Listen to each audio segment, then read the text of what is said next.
Hey guys, and it's Production 8104 here, and today, while we're doing another layout update, I think this is layout update number 14. So in the past month, a lot of changes have happened to the layout. First of all, we're actually sitting on one. So let's pick you guys up for a sec. Here we go. I got a set of double crossovers right here. So I took out the old, I got these switches. I can't remember. These actually came in with my bin of that big box. It's track switches that I got with these nickel silver ones. I waited to put these in until I absolutely knew I wanted to, because you'll see why I put these in a minute here. But yeah, so these are nice number 6 switches here. Here I got a crossover, and then I got another one to do another one of these crossovers. It's a left-handed, I think. Yeah, it's a two left-hand switches. They go. Yeah, but the trains run through great. I can actually run the big mainline freight on these 2 tracks. Another thing is, I got this. Well, actually, more like I found it in my bin of parts. It was a. This is a cab selector, but I don't know how to wire up 2 different cabs, and if I could touch the same thing, I don't know if I can. I got to figure that out. But so here's a selector. As you guys see, I got all three things hooked up. This one is for the main line, and the other 2 are for the other. Well. This one here goes to the small siding. It's the siding here. That's why there's a set of insole joiners there. But yeah, so that's the one thing I've done. Number 2 is I actually added right there. I took my old power cab panel and excuse me. I took my old power cab connection port and the wire, plugged it into my SB5, and now I can take my controller, go down there and switch down there, and over in the corner without having to stand here and run back and forth. So it's kind of nice. Well, I might as well show you the big thing I've done. Ta-da! That's right, I finally got a rail yard. So this is a 1x8. I went out and bought, pretty cheap. $15 it cost me. It's nice. 1x8, look at that. Nice wood. Just put it up on some 2x4 studs here.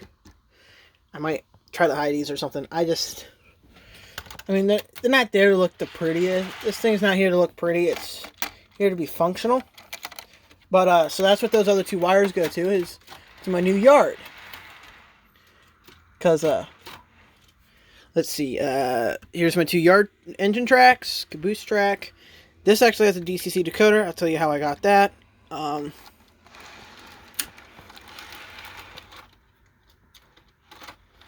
Show these cars in the yard track real quick. Oh, crap. I'll have to do some rearranging here in a little bit. But, yeah, so I got this. So this guy, so what happened was at the local railway museum I volunteer at, the Lakeshore Railway Museum, they had 3 70-ton Bachmann switchers. GE 70 tonners, and the one was completely destroyed. Snapped gears, gear train was fine, but the truck snapped out of its spot. Couldn't fix it. Missing a wheel, but it was DCC equipped, so I just took the board and I put it in this guy, fixed up the other 2, took the parts off the other guy, made the other 2 run pretty good. This is only going to be a temporary thing though, because once I get a nicer decoder, I'm going to put that in there and give this and figure out which engine to install it in at the museum. So this is just a temporary thing. You can actually see somewhat of the board there. But it does also have LEDs, 402 LEDs and headlights and stuff. It does work and everything. The whole yard works. So there's that. And then the other thing, which I actually just finished up today, is back here. I've finally scenic this corner. This corner's been bare for years. For literally over a year now. Since I've had the layout. I'm going to be working on some reballasting here. Hopefully, when my new job starts to cool down. Yeah, so there's another reason why videos haven't been coming out as much. I just started a new job at Walsh's. And right now it's grape season, so it is 7 days a week, 8 to 12-hour shifts a day. I am being worked to the grind. I'm just working till I'm basically exhausted. I come home, I eat food, I do my chores. I come up here for like an hour or two. Maybe watch a movie. I've been watching a lot of Disney Plus. I'm watching some old movies I haven't seen in years, like Lady and the Tramp. You know, animated classics. Stuff like that. So, it's been hard. But I also have a couple other projects I've been working on. So here's one. So you guys remember my old GP50? Well, that is no more.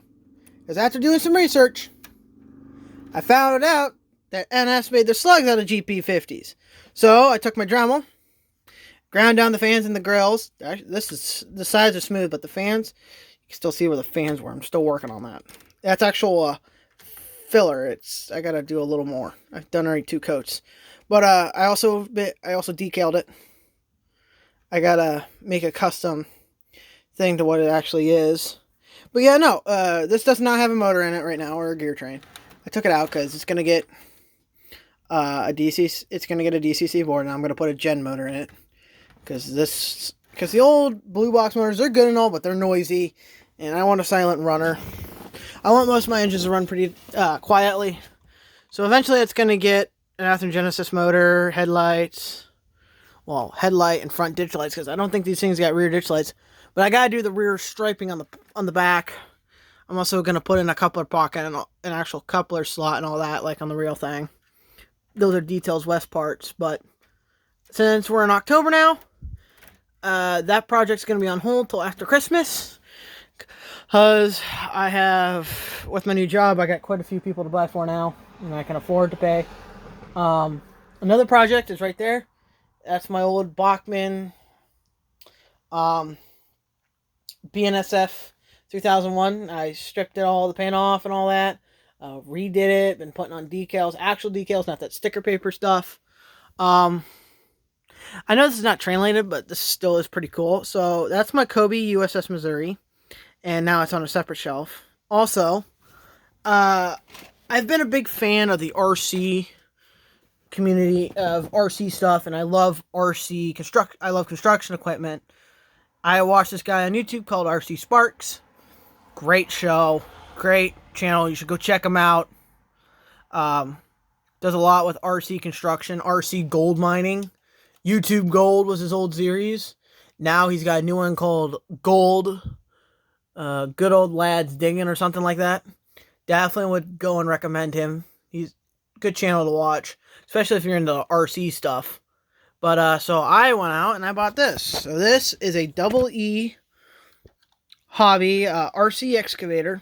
This is plastic and only cost me $90 on eBay, not eBay, Amazon, and it comes with a bucket, a plug for a hydraulic hammer, which actually is all metal and it can punch through dirt. And a grabber. The grabber's not so good, but I like the hammer and the bucket. If you guys give me about 1 second here, I'll give you guys a quick demo. So here's a battery. It's actually rechargeable. You don't actually put batteries in the thing. And the way you put batteries in, very easy. So here you got your counterweight. If you flip this thing over, you see the black box. Yeah, that's a good angle. Right there. You can definitely see the black box. So what you do is you just simply, gotta hold on to it till I can use my other hand real fast. There it goes. Okay, until I can get it loose. So then you unscrew it. This flops down. There you go. Here's your plug. You take your battery. And you can actually buy extra batteries for this thing too. I found on Amazon. In fact, I'm actually going to be getting an upgraded one, a 700 milliamp. This is a 400 milliamp right here, 4.8 volts. It's a 700 milliamp, same voltage, so it should work, as RCs are not as picky as other things. All right, snaps in like that. Let me flip this thing over. See if we can get it. Okay, so you see that groove down in there? This is where your plugs go. You want to try to shove your plugs into the groove. Then get your battery all situated here. It's finicky. Let me see if I can do this one-handed. Oh, yeah, got it. Then you just flop it down. take your screw and your screwdriver. I wish this thing didn't have to have a screwdriver to do this. It'd be kind of better. Kind of nice. But, this thing, compared to most RC excavators, has, well, working LED headlights. And it's got a sound kit. See? You got a horn. You got independent controls of all...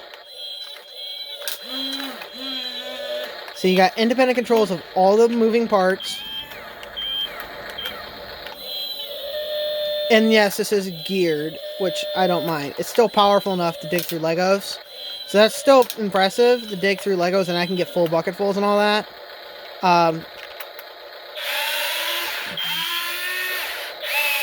You know, you got working tracks. It's really nice. And then these are your buttons to operate your hydraulic hammer. Both of them work for the hammer. And then this is your close for your grabber, and then this is your open. It's really nice for $90. It's pretty cheap.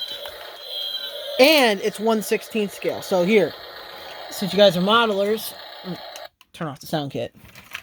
We'll take this HO scale GP 40 and place it there. It's a big hunker. It's about 7 inches wide by about 2 feet long and 16 inches tall. Like this. It can reach up to 16 inches high. It's a pretty big excavator, and I love it. In fact, I love it so much, next time I can, I'm getting a dump Volvo A40H or something. I don't know. A40, it might be an A40D, but it's an A40 rock truck made by the same company, and it's Volvo. And I'm also going to get a bulldozer. So my brothers and I, we can bond and have some fun on the outside in the dirt. So, that's really... Oh, that's another thing. Another thing before we watch a train go by and call it a day. All my NS units have now been speed matched to my scale trains. That took me literally 3 hours to do in 2 nights. That was not fun. So what I did was, if anyone wants to do it yourself, because all those units are either Bachmann or Athearn Genesis models. Yeah, I haven't... I got a plan for that guy. I'll tell you that in a minute.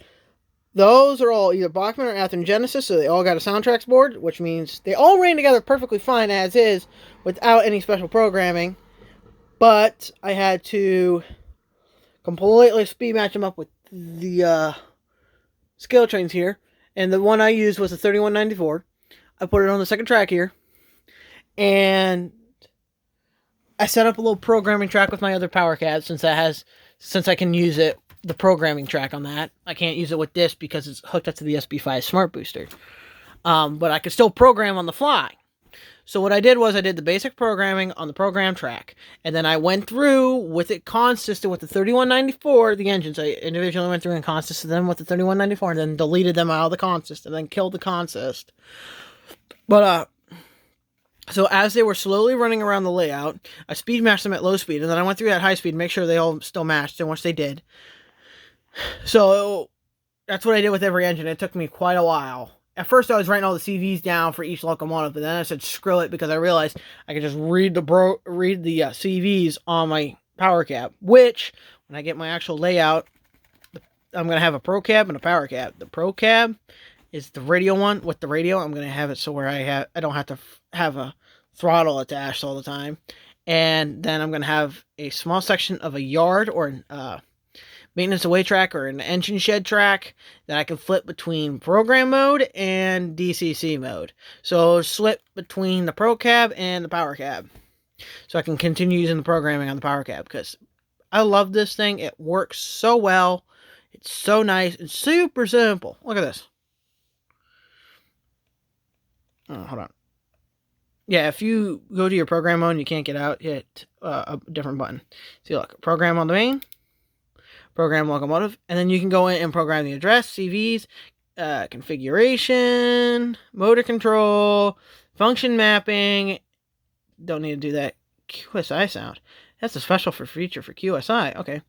Bin, CV, all that. And you can do that on the fly, and it tells you directly. You don't have to try to decipher it like on the Digitrax. And yes, before you people start commenting, I have used a Digitrax system. I have tried to program on a Digitrax system, and it's not the greatest. I'm sorry. I think the NCE system has a bigger display screen. When it comes to that, the only positive thing about Digitrax is you can control 2 locomotives simultaneously. This, you can control 1 at a time, but you also have up to 6 available ready to go. I have my mouse. See, there's the last engine I programmed, the 9183. That's my switcher. That's the SD40-2 I have on the layout. Cost is $25.03. Huh. Bet you that's a glitch. Then the locomotive 3194, so I can control the function 5 key, which is the DPU mode on that, and then my consist 1776. I know I said there was only one other thing when I talked about the engines, but there is one more, and that is after almost a year, as of today, October 2nd, at 8:30 p.m., I have a Athearn Genesis 2.0 SD80 Mac, numbered 7228. The last SD80 Mac that NS had on their roster, because they would have had 20. They had 29 active SD80s. One was scrapped in after an accident. So that review should be. It depends on when I get the engine. I was supposed to get it today, but it didn't happen. So I'll probably be getting it on Monday. But right now it says it's. The USPS app says right now it's still going to be here on time today, even though like 3 hours earlier it said Monday. Now it's saying today. Because apparently they deliver at 9 o'clock at night, which I don't frickin' see them happening. But, so I have that coming. So hopefully, coming very, very soon, either Tuesday or Wednesday, probably Wednesday at the latest, there'll be a review up of the SD80 Mac. And in the comment section below, tell me what I should do for a 100 subscriber special. I have no idea. I've been pondering this for about a month now. I need your guys' help. In the comment section below, tell me what you guys want to see for a 100 subscriber special. Do you want to see a train crash? Do you want to see a compilation of my locomotives? Do you want to see how many freight cars a locomotive can pull? That kind of stuff. Oh, one other thing I've been doing before I had to go back to work. I made 2 custom loads for gondolas. We're going to start off with the coolest load, second one of the cooler loads. This is a tie load. So for all you people out there that have this old brass track here, and you're replacing it, and you got a bunch of spares, take your brass track, put in another gon, make it a rail load, or make an MOW car and take some of it, paint it up and do that, and then take your ties, do this. These ties are literally individually glued. And it wasn't that hard of a project. It's on a 060? Yeah, 060 piece of styrene. And it fits into any 53-foot gon, like so. Slides right in. It's in there snug enough so where it won't fall out when the car rolls over, but it's not in there tight enough where you can't get it out. So that's the first thing I did. And this next one, I love it, but it was a pain in the butt. I had super glue on my fingers like for 3 days. This, my friend, if you have a bunch of old axles, what you can do is glue them together and make a wheel load. I love it. It looks great. Got some weight to it. But hopefully eventually someone will print bearing cats and I'll put those on the end and then it'll be a perfect load. But yeah, so it sits snugly in my custom made gon. I got to repaint it, by the way. But yeah, so it sits in there pretty nicely. It adds weight to the cars, which is good because, you know, these are old Athearn Blue Box wheels. Since you know how I bought 100 lot of Intermountain wheels. I had a crap ton. I still have a crap ton of old Athearn blue box wheels. So what I did was I did that. And that way I can make some custom loads. And today I just watched how to make a rebarb load. So I'm probably going to do something like that soon. So I can put it on my bulkhead. Because I don't know what to put on my bulkhead flat. Alright guys, so thank you for watching. We'll have the train run by with the sound on. And don't forget to tell me in the comment section below, what do you guys think I should do for 100 subscribers special? So, thanks for watching, and this is NX Productions 8104.